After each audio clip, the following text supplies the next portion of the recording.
so. Me neither. Let's see what happens. And if you look back at my YouTube page, it's like all kinds of crazy lighting. But anyway, hello. Hi. Hello and welcome. I moved last month, but I am back at Lauren's house in my cozy space. And I brought my friend Bijou McCurdy with me today. Hi, everybody. And hello, Jillian. And among some really interesting job titles, Bijou has been a friend of mine for many years. She was one of my first buddies that I met within my first year in Baton Rouge, I believe. Yeah, it was really interesting. We met, and then I met your partner separately, and he said, you need to meet my girlfriend. Oh my God. I didn't tell you that? I don't know. It's been so long now. I think we did talk about it because it's been some years. Yeah. And he said, you need to meet my girlfriend because I already knew him. And I said, oh, that sounds amazing. You know, who is she? Why would I need to meet her? And he said, oh, well, her name is Jillian. And I was like, are you shitting me? Oh, can I cuss? Yeah, of course. I was like, are you shitting me?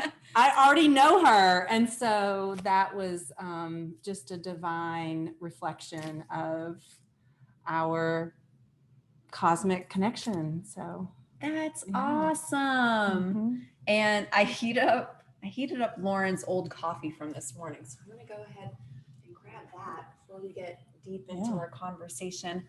You know me, I play question roulette. So we have some questions already laid out. But what presently is your job title? I know you're a social worker also. Yes. So I'm technically, by trade, by degree, I have a master's in social work. And my license, I have an LCSW, so licensed clinical social worker. And so I'm a therapist in private practice on my own. Been doing that since 2004. I also have my certification in yoga teacher training. I've never taught. Yeah, I've never taught. My intention was to do it for the wisdom, the transmission of the spiritual teachings, the ancient texts, the Sanskrit, just the vast soul school experience, and use it to inform my therapy practice. And I try to come from more of a heart space than a mental clinical space. And then I just graduated on Tuesday, so 3 days ago, from I now have I'm a facilitator of shamanic breathwork. Oh my God! Yes. Yay! Yes. I know, it's a long time coming. It was I did level 1 in Mexico before the pandemic, and then the pandemic hit, so level 2 was put on hold. And then I tried a few different times to do it online and schedule conflicts. And so finally I did it 2 weeks ago, and everything worked out perfect. My heart was open. My body was ripe. It was just the perfect experience to dive in and really soak up all of the teachings of the shamanic breathwork. So now I'm a facilitator, and I can officially incorporate it into my practice. That's amazing. I'm coming. Yeah, for sure. So I'm in New Orleans now, but Baton Rouge is like an hour, so I'll be there. Yeah, there's a space for you. For sure. So is the shamanic breathwork, was that wrapped in with, I know a couple of years ago we were talking about your trip to Iceland, or was that ISTA? ISTA. Okay. So I haven't been to Iceland, but ISTA is, I went to ISTA, which is the International School of Temple Arts. I went to ISTA in New York. They are a global organization. They actually call themselves an organism rather than an organization, because it's just one of those expressions of a business that is more heart-led rather than like business corporate-led. So they have retreats all over the world. and I happened to go to one in New York, and shamanic breath work is one of the tools that they use for emotional release and getting, all of the toxins and issues out of your tissues. And so as soon as I received such a transformation from that experience that I came home and signed up to become a facilitator, because as a therapist, so it's okay. I'm like talking to you and the people. I think it's okay. Okay, beautiful. What do you think? I like to be inclusive. Yeah, of course. Even Rizzo's included. Yeah, sure, sweetheart. Little monkey. But yeah, I had such a transformation that I wanted to become a facilitator of the shamanic breathwork, because as a therapist, even before that experience, I try with the yoga teacher influence and the spiritual, the wisdom of yoga, using that as a tool in therapy, supported myself and my clients to move out of the head and into the body, but it still was the modality of talk. And there was I wanted to take clients to places that talk couldn't get us. And when I experienced the wisdom teachings of shamanic breath work, which I can go into a little bit more detail about in a sec, it all of a sudden opened a portal into the body that did not require, and in fact did not need, the mind. And in fact, not even doesn't require and doesn't need, but it isn't even, you cannot use the mind through that portal, because it drops you into your body and into the body memories. And through that methodology, through that shamanic journeying, you get out of story, and you get into the experience of what is still stored in the body. And so now that I'm a facilitator, I was from level 1 to level 2, there's a practice space where, in kind of an in-training apprenticeship sort of thing. But now that I'm a facilitator, the way I will integrate that is I will have talk therapy sessions, and I will also have shamanic breathwork sessions, and really support people to navigate, because I think talk therapy is useful. I think it's important to talk some things out and get some insight on, and some clarity and some reflections, and then move the session, not necessarily in that moment, although we can drop into the body temporarily during a talk therapy session, like, hold your heart, take a breath, move your hips, what's coming up as you're talking about your childhood in that way. What do your hips want to say? What are your, that kind of thing. But a full-on shamanic breathwork session starts and finishes without really talking at all. They lay on the mat. There's chakra attuned music playing. So it goes from really grounded drumming, earth vibrations, all the way up through the heart, where it's orchestral, and then by the time you get to the crown, it's very ethereal and cosmic sounds. There's a lot of space between the notes, and so within that 45-60 minute soundtrack journey, you are allowing your body to move to its own, to move where it's called. And so you just let your body flow. Like, maybe you have a pain, maybe you have an emotion that comes up, maybe you feel like getting in the fetal position, maybe you feel like breaking free, maybe you feel like raging, laughing, sorrow. And so, yeah, it's incredible because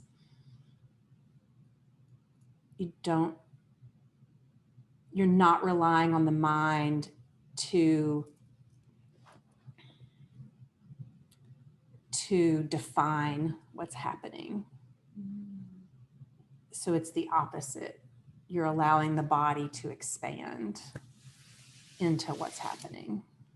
I love that. And I can't wait to go through a session with you.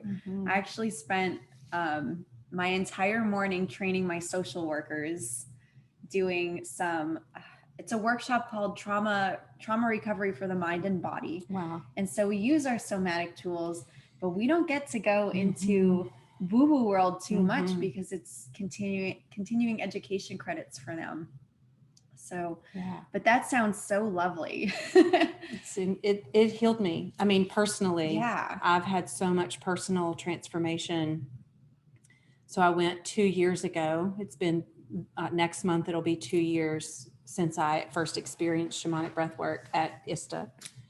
And I had such profound transformations. I mean, basically what happens and I'll speak from my own experience, is the stories in my timeline, traumas, losses, hardships, you name it, whatever, we all have them.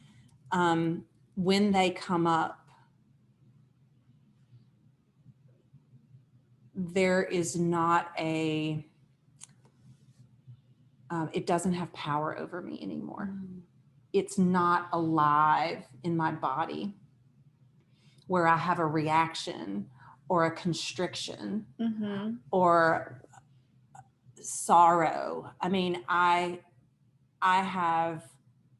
can still feel grief or access the sense of loss around certain memories and changes in various relationships, but the charge isn't there.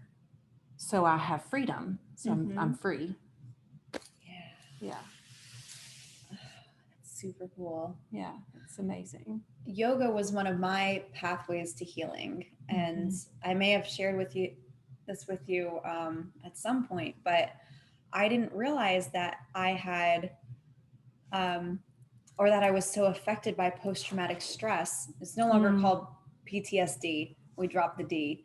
But I didn't realize. Oh, really? Yeah. I didn't know that. Surprise. Thank God. With I'm over the disorders. Yeah. And I think post-traumatic stress is something that we all carry around with us, because anytime that we're triggered into an irrational level of emotional expression, I think that points to trauma. Even if it doesn't carry all of the hallmark criteria for being like a capital T trauma, where it's intrusive and sudden and out of the ordinary.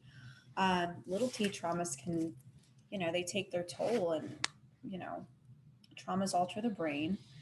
And so when I walked into my advanced yoga teacher training, it was before it grew into the yoga therapy training that I graduated.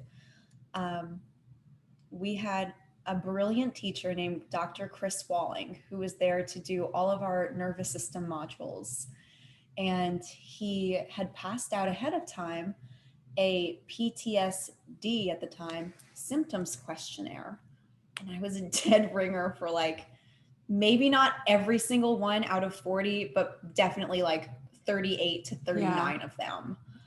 And it was like, oh my God, this is what's going on. And I was in an abusive marriage, but if you've been through abuse of any kind, there is a learning curve where even still now, I have a new boyfriend and I'll say things that happened in my marriage and in other relationships, and he's wonderful about it.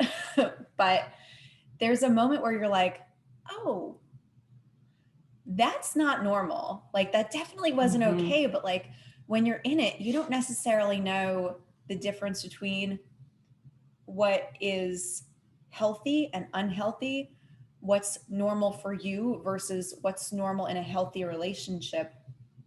So there was a lot that hadn't dawned on me at that point in my journey. That was really the beginning of my healing journey. And that was 2014. And coming to find out that you have an issue with post-traumatic stress in yoga teacher training before you even get to the point where it's like, oh my God, I recognize this as abuse. Yeah. I mean, so trauma is my specialty. That is my, it's my love. It's my specialty. Grief and addiction, if I were to name two others, would be an extension of that specialty. But to me, it all comes back to trauma. And like you said, big T versus little t trauma, it's this jarring, these jarring events to our system, and our system is trying to make sense of it.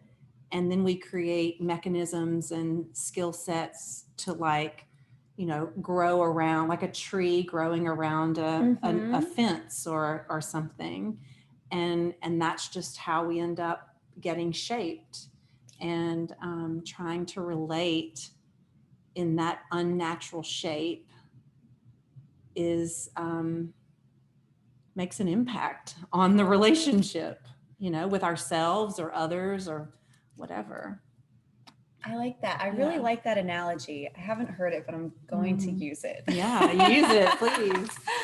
Yeah. All right. Are you ready to play some question roulette? Yes. It's already become such a juicy interview, and it's like we haven't even asked a question. Right. I'm going to let you dive on in here. You can look at it. You cannot look at it. Whatever you want. Okay. I'm not going to look at it. Okay. To me, that is really the way. Let the universe choose. Let's see. I'm feeling this one. Ooh. Okay. Recovery journey. What have I learned? Oh, wow. That's a big one. Yeah. So I've been sober for 16 years. And so I'm assuming that's when you say recovery journey, because I know you know that about me.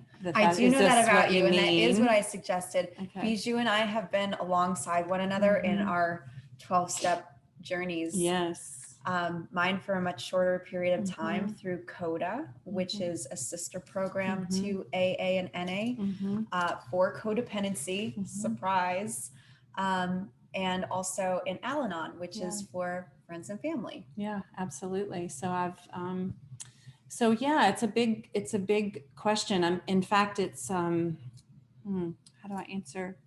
So the question specifically is what have I learned?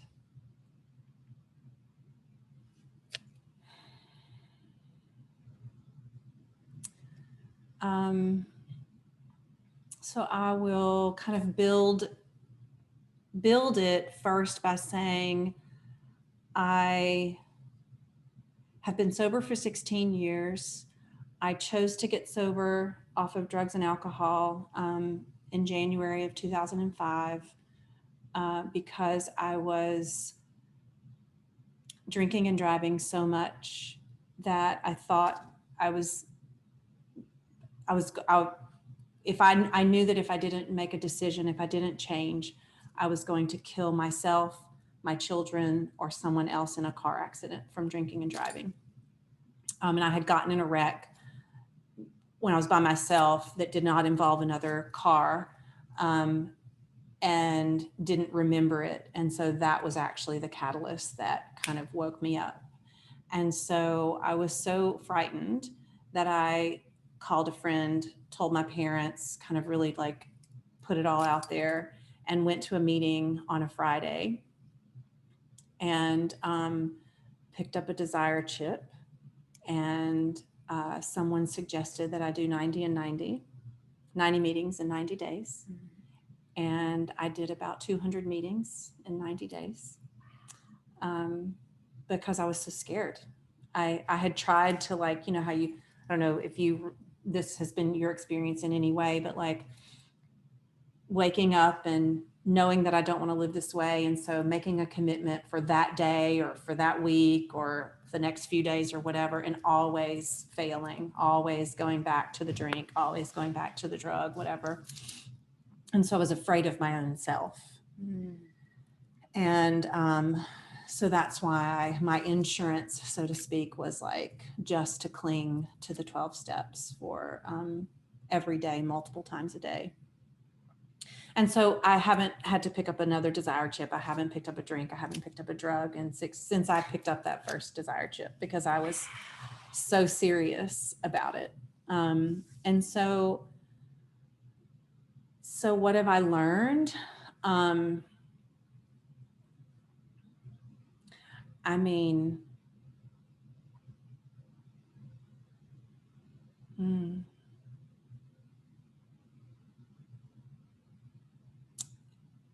I have learned how to be a mom. My children were very young when I got sober. I've learned how to be a reliable mom, a consistent mom, a predictable mom, and a loving mom. So those are 4 things that I teach other people. So because I've learned that reliable, consistent, predictable, and loving, in many ways, they sound like the first 3 sound like the same thing. But when you are dealing with addiction, alcoholism,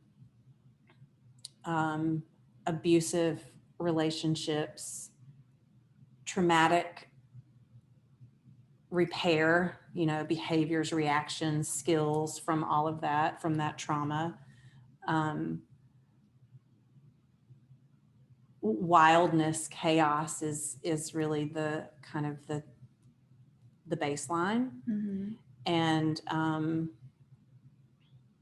that is, and I was still like that a lot in early sobriety for a good number of years, just trying to find balance, trying to find some sense of equilibrium and how to handle my emotions and that sort of thing. And so recovery has given me the tools, the transformation to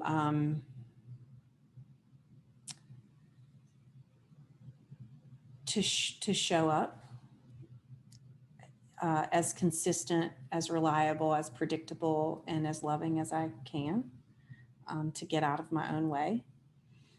And so that's kind of a pragmatic, even though that's really big and really a very beautifully pervasive thing that I've learned. And I have a wonderful relationship with my children, and very open and transparent. And they are in their 20s now. But I think the biggest thing that I've learned from recovery is I have a relationship with source. I can say with a higher power, because that's what the 12 steps, that's the language of the 12 steps. But I even feel like that term, there is no term, because you can't put a word on something so vast. But I came into the program as a, raging, rebellious atheist. Or that's what I, fought. That's what I fought for you to believe that I was. I think I was just angry and hurt and sad and confused and wounded. And so today I think I've learned I have a relationship with a higher power, with the universe, with my understanding of my soul, with my understanding of soulmates and soul agreements, and the bigger picture of why I'm here. And not that I can even really understand in my own finite mind, but when I tap into when I tap into my belief system or my understanding, I can feel it and I can experience it. It's harder to describe, but I can feel it. And so in that way, I have learned from recovery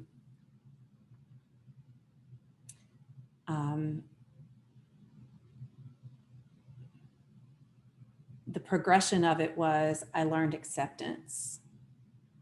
And then from acceptance, I learned forgiveness.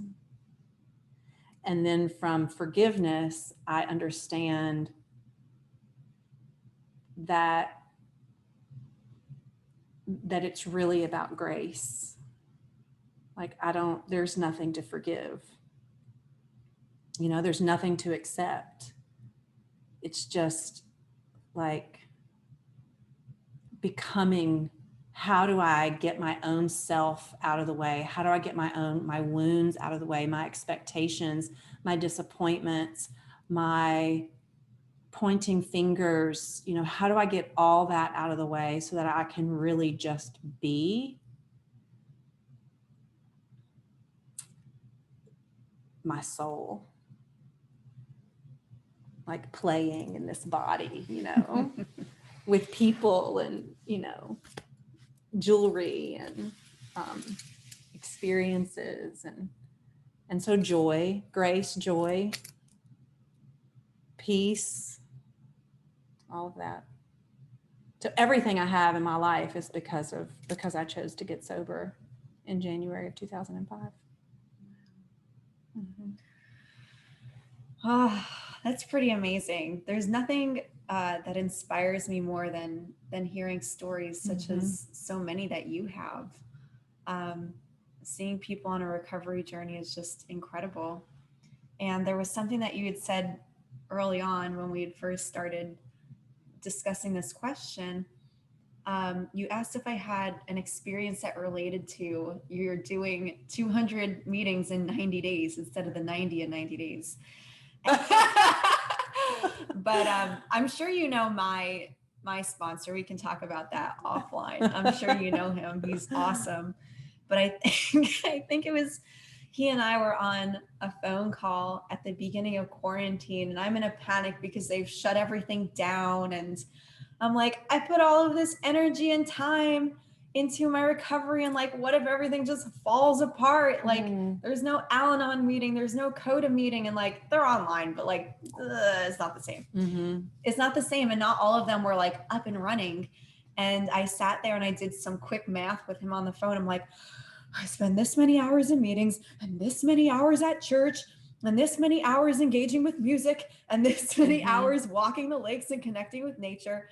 And it genuinely came out to a full-time job of about 40 hours a week. And desiring and needing that time to go on the journey is part of the reason that I became self-employed.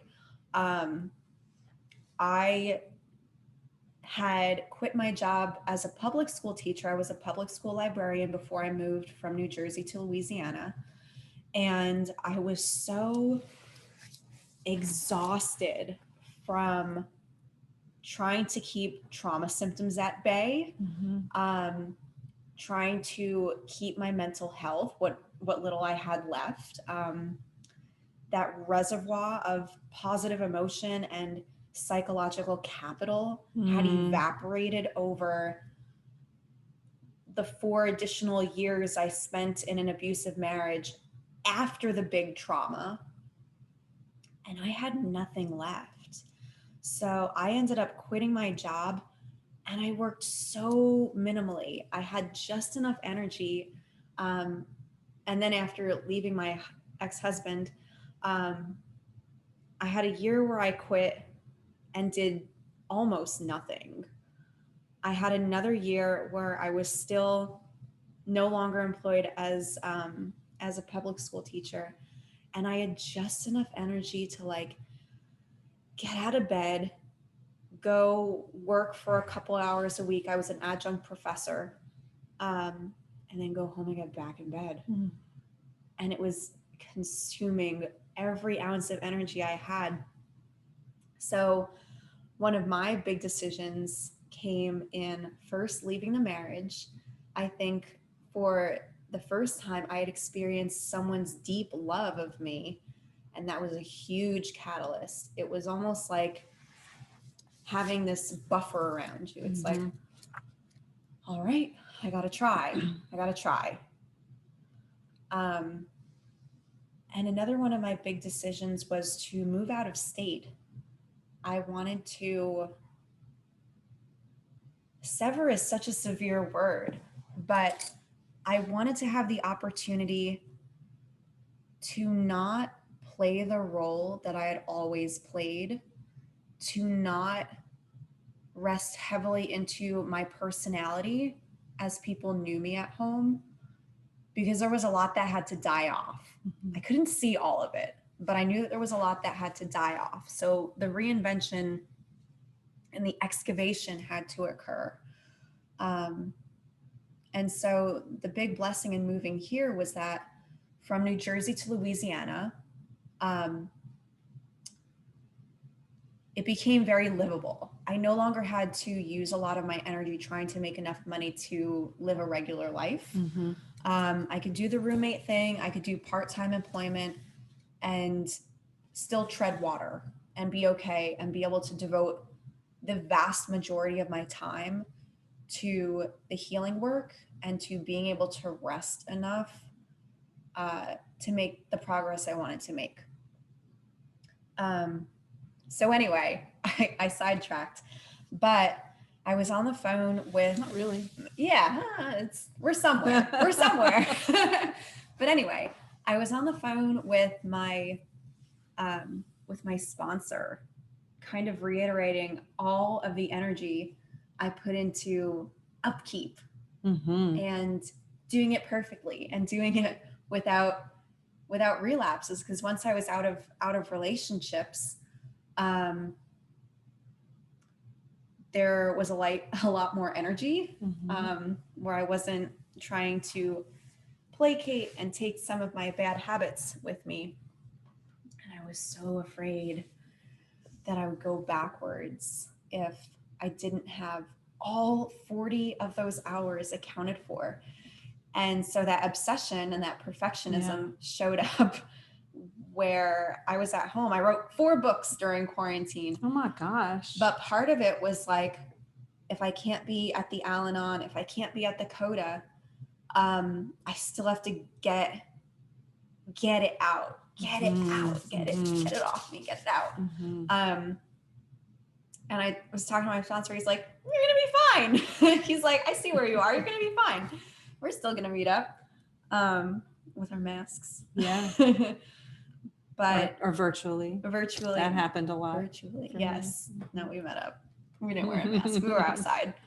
But yes, so yes, I understand that fear of like not really trusting yourself, not having enough. You talk about consistency, which, so you touched on a few different things. We're both in trauma work. And when I talk about guiding and facilitating trauma-informed movement, we make our sessions safe, predictable, and we pass the control back to the participant. Wow. Because those are all of Rizzo. Because those are the things that are taken from us post-trauma. And you also talk about consistency. We so often are having a violation come into our lives via other people, but more specifically via other people that are viewed as being in a position of authority, whether they're parents or teachers or something else.